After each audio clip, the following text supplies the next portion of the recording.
Welcome. In this video, I'll show you how to set up flight price alerts in Skyscanner, especially here on our computer. Okay, so basically, just go ahead and find a flight. Okay, for example, from Davao to maybe Argentina, Buenos Aires. Okay, I'm gonna click on it. Now select the date right here. I'm just gonna switch to one way so it would be easier, like so. Buenos Aires. One way, this one.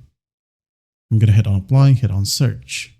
Okay, as you can see here, we do have an option for this flight from Davao to Buenos Aires, get price alerts. Okay, just click on it, and in here it should say, thanks, your price alert has been created. We'll send you an email when prices change. Okay, it will be sent to the email that you've used to sign up with Skyscanner.